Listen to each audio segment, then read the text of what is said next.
Bonjour, bonsoir les fans de Red. Soyez le bienvenu sur notre podcast.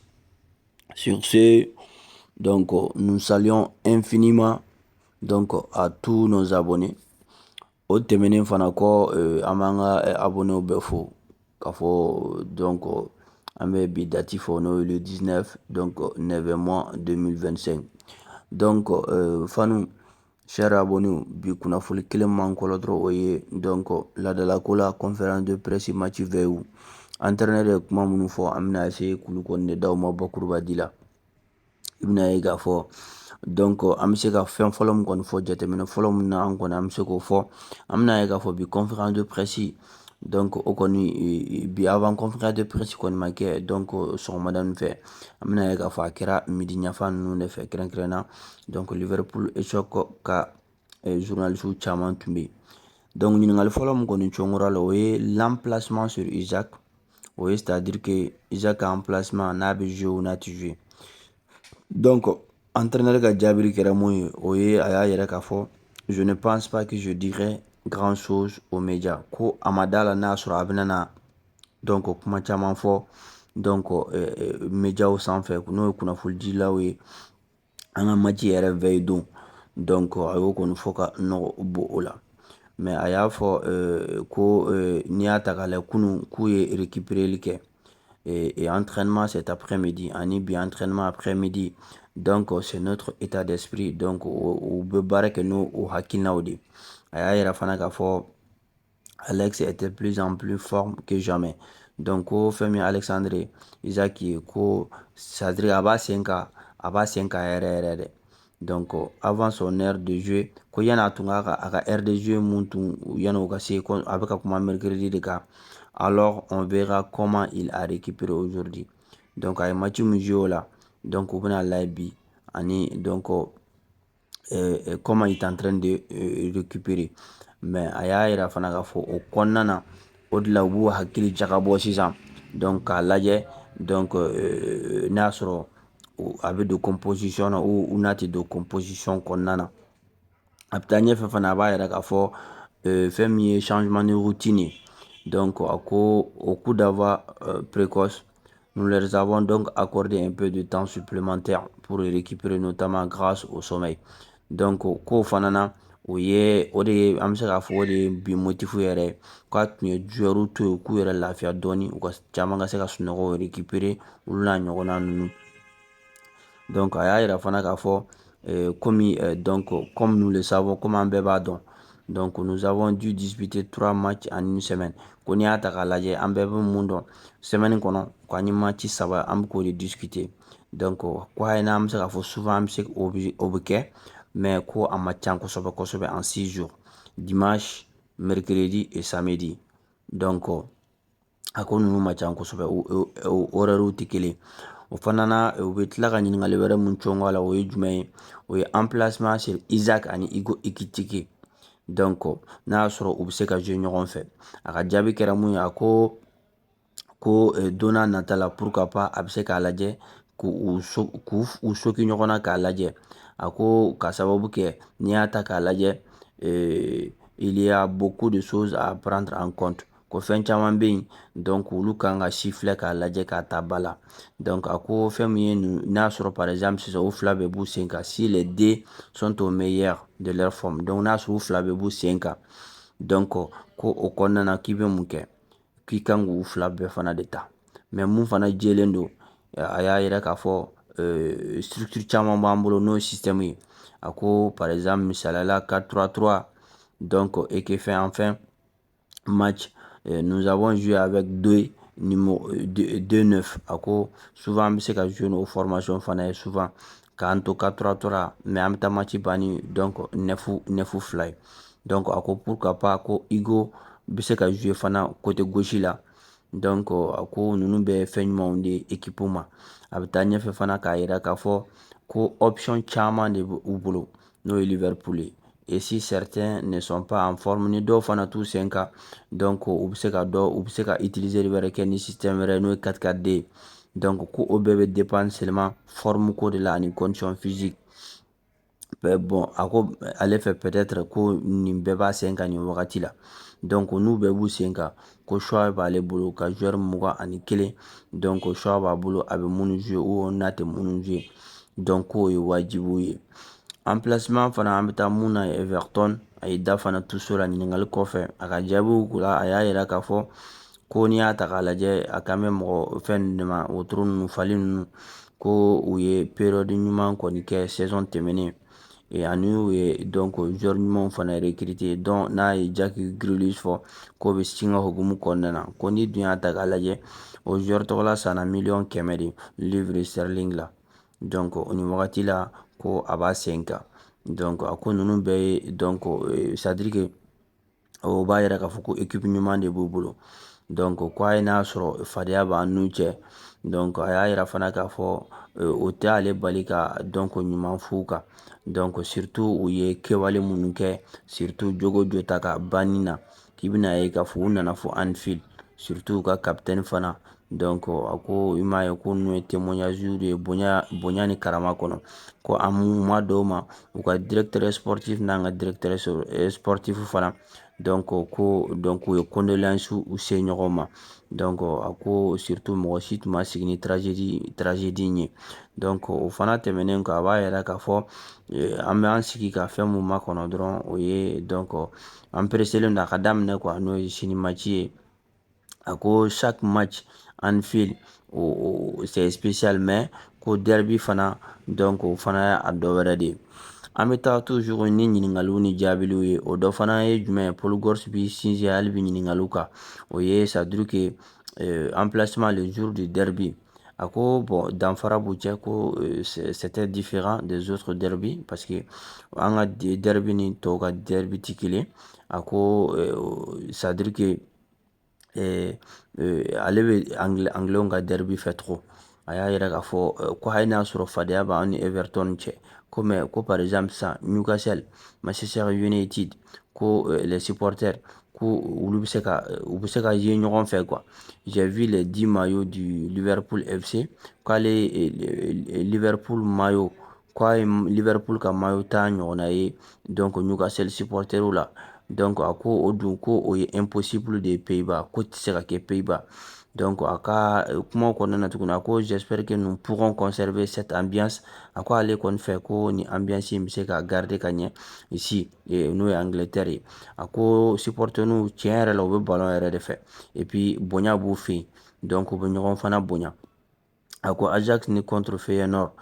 les supporters minnu bɛna visiter c'est à dire que minnu bɛ reçoili kɛ quoi donc ko ne sont pas admis de toute façon donc i ma yamaruya k'olu kɛ donc c'est encore plus agréable si les deux supporters sont présents donc ko mais fɛn min kɔni ka di yɛrɛ ko ni supporter fila bɛɛ ka supporter bɛ o de kɔni ka di ɲininkali wɛrɛ min bɛ cɔn a la tuguni derby ka toujours n'o ye partie D ye donc a y'a yira k'a fɔ c'est à dire que a match ninnu agitation de don i m'a faamu en ville yɛrɛ kɔnɔna na i b'a dɔn k'a fɔ ko n'a commencera falenw bɛ kɛ a b'a yira fana k'a fɔ nous avons eu un match important k'an ye match nafama dɔ sɔrɔ spécial mercredi mais nous sommes rentrés à la maison an bɛɛ donna so donc a bɛ fɔ fɛn ma ko récupérer donc o kɛra ka match dama dama lajɛ n'o ye Ligue des Champions matchw ye donc on ne ressent donc pas ça donc a y'a yira fana k'a fɔ quand on ne vient pas en ville an fana tɛna k'a fɔ k'an bɛna ville kɔnɔna na et on sait à quel point c'est spécial u bɛɛ b'a dɔn k'a fɔ à quel point ko match ninnu danfara b'a ni match tɔw cɛ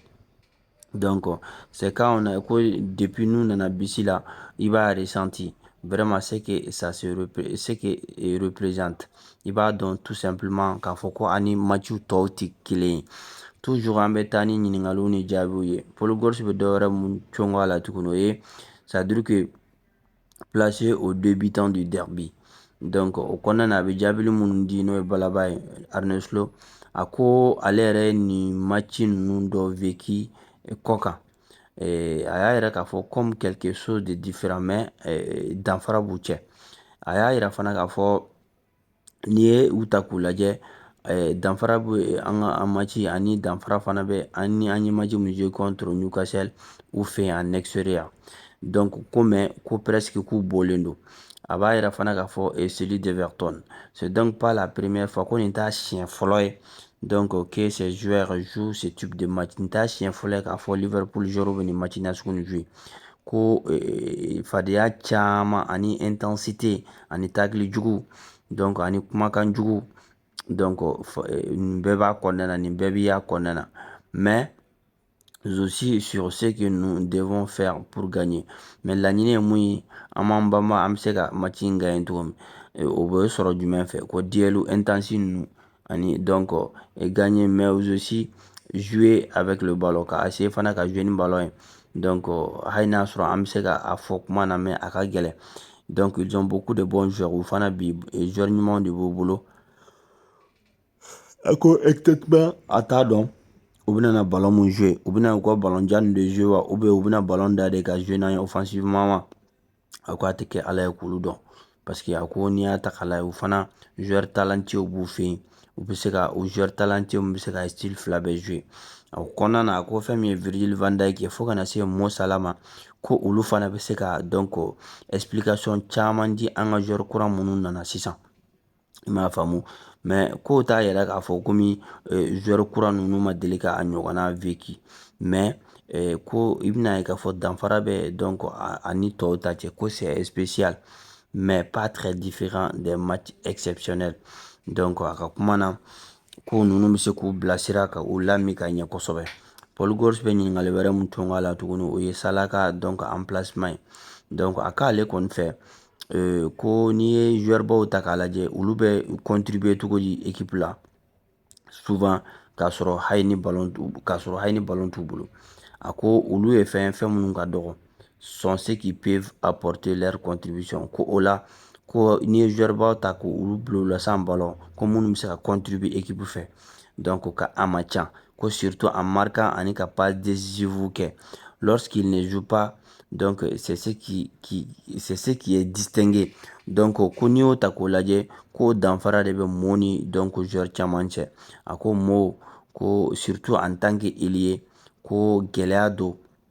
d'être toujours le même joueur ka kɛ donc toujours le même mot que an b'o dɔn il était ko mais n'i y'a ta k'a lajɛ contre Atletico a bɛ ka continuer hali bi ka biw don ka passe décisive kɛ a ko kama toujours olu b'a fɔ o kama u bɛ estimation d'a ma quoi en même temps ani bonya ni karama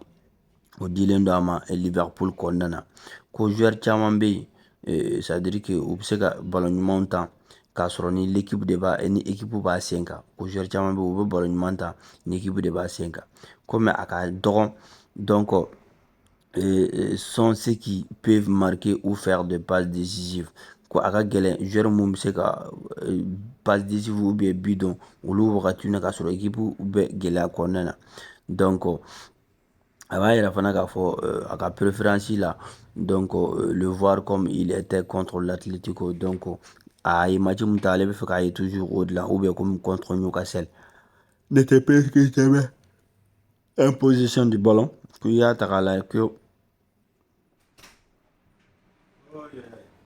donc c'était difficile mais l'Atlético était un plaisir à regarder. L'Atlético, oui, mais l'Atlético était un plaisir à regarder. Koffé, mais l'Atlético à match, c'était vraiment un plaisant. Paul Scholes, slow sur la perte d'une avance de 2 buts. Donc, comme on va donc souvent, en tout cas, score minnu perdu 2 buts d'avance. Au kɔnɔna a bɛ jaabi minnu di o dɔ ye tout simplement on a joué que 5 matchs ko an ye match 5 ɲɔgɔnna joué donc o kɔnɔna na ko il est difficile d'établir une tendance donc ko o match 5 kɔfɛ k'a ka gɛlɛn k'a fɔ k'i bɛna tendance c'est à dire que au rythme kelen en long terme k'a ka gɛlɛn quoi surtout an ka match 5 in kɔnɔna na mais a ko an y'a kɛ ka tɛmɛ contre Bournemouth donc ko mun de na but nin bɔra parce que on était trop ouvert et rien ne sera ka but dɔn et on a concédé 2 contre but contrairement à l'Atlético ko Atlético fana donc o kelen don an ye 2 but dɔn u y'a labɔ donc Donc, ne pas, donc, on ne peut pas comparer. Donc, comme Rokano ou Daniel Nkoro, ce n'est donc pas idéal d'avoir deux buts en avance. Comme tiens, on a koga deux buts blaini ga adversaire tche. Donc, o gatla kana, donc, abo ka amandi. Donc, ko o yɔrɔ la, an kan ka solution de ɲini ka taa ɲɛ n'o ye progression ye.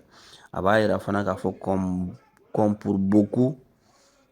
beaucoup d'autres choses ko on est fɛn caman fana a bɛ taa ɲɛfɛ a b'a yɛrɛ k'a fɔ mais a avantage ye jumɛn ye i bɛna ye k'a fɔ c'est ce que on retrouve l'urgence ko ni an y'an yɛrɛ sɔrɔ gɛlɛya kɔnɔ ko o kɔnɔna na k'an bɛ se ka bi dɔn donc ka se ka souffler quoi ka respirer donc en fin de saison si on est obligé d'aller jusqu'au bout ko yanni fin de saison ban yɔrɔ cɛ ko n'an sera an banba ka taa jusqu'au bout mentalement et physiquement. Quoi les Dalimbala mentalement et physiquement. Et chaque match bien, ce n'est jamais idéal de le faire tout le temps. Comme tiens fanana ko ka fɔ match o match ka gagner tan ko ni o t'a ɲɛnama ye. Donc ko n'i y'a ta k'a lajɛ u critiquera lorsque 2-0 contre Bournemouth. Donc a ko mais quand même on a beaucoup attaqué, donc on est aussi baissé les bras. Baissé pas, donc à cause tout simplement, a bɛ fɛ ka mun fɔ nin yɔrɔ ninnu na, a dɔw bɛ sɔrɔ an m'an bolo jigin. Or que an kan ka accélérer wagati min na an m'an bolo jigin. C'est pour ça qu'on joue toujours donc à 8 ou 9 en Ligue des Champions. Ko kama i bɛna ye k'a fɔ Ligue des Champions yɛrɛ la, ko jouer bɛ kɛ fɔ 8 ou 9. Donc en Ligue des Champions parce que tout le monde veut voir Liverpool ko bɛɛ de bɛ fɛ ka Liverpool ye. On continue toujours mais u Bamba c'était pareil contre l'Atlético ko n'i y'a ta fana k'a lajɛ contre l'Atlético ko o kelen de tun don donc on n'essaye pas de conserver l'avantage. On voulait 3-0 ou 3-1. On devrait peut-être plus être calme. Mais j'aime trop la mentalité. Ko fɛn min kɔni y'an ka mentalité ye ko o kɔni donc o ka d'a ye mais souvent an bɛ accélérer yɔrɔ min ani an tɛ accélérer yɔrɔ min ko o filiw bɛ ka donc joueurs sɔrɔ a y'o kɔni fɔ en même temps ɲininkali laban minnu cɔngora la o dɔ ye i bɛna ye k'a fɔ a ka hakilinaw la je pense que dans le foot ko ale kɔni fɛ ballon je pense dans le foot quoi ça veut dire qu'ale ka hakilina la ballontan ko la donc tout le monde est obsédé par les résultats donc ça veut dire qu'ale ka faamuya la bɛɛ kɔni bɛɛ ɲɛ bɛ résultat de la quoi si on n'y arrive pas ko n'a y'a sɔrɔ an ma se il y aura peut-être quelqu'un d'autre ici donc a bɛ se ka kɛ mɔgɔ bɛ sɔrɔ o yɔrɔ la c'est pratique de pouvoir souligner des points à améliorer donc ko o la mɔgɔ bɛ se ka sɔrɔ mun bɛ se ka kuma dɔ fɔ u bɛ se ka baara kɛ ni mun ye ni u bɛ se ka donc o fara u ka jatew kan quand on gagne encore des matchs ko hali n'a fana an ye match minnu gagne et ce qui est plus efficace ko nin bɛɛ la mun ye a la efficacité ma yɔrɔ ye donc que de perdre c'est à dire k'i ka match dɔ perdu ou bien i ka match caman perdu ka na i sigi ou bien ka kuma k'a fɔ an kan ka nin de améliorer donc a ko n'i ye ninnu fila ta k'a lajɛ i bɛ ka gagner mais i bɛ ka kuma k'a fɔ aw kan ka baara kɛ yɔrɔ min kan ko o don ka di courage b'o la ka tɛmɛ aw bɛ ka match perdu mais i bɛ k'a f'u ye ko nin de bɛ k'a to an bɛ ka perdu mais an kan ka nin de kɛ ko olu ye fɛn minnu k'u tɛ kelen ye dɔɔnin donc u b'a ɲininka fana Jones ka a y'a yira k'a fɔ ko Jones kɔni seginna entraînement na donc il est de retour dans la mêlée dans l'équipe donc ko donc an bɛ se ka mun kɔni fɔ bakuruba di la donc o de kɔni filɛ nin ye bi presse de conférence la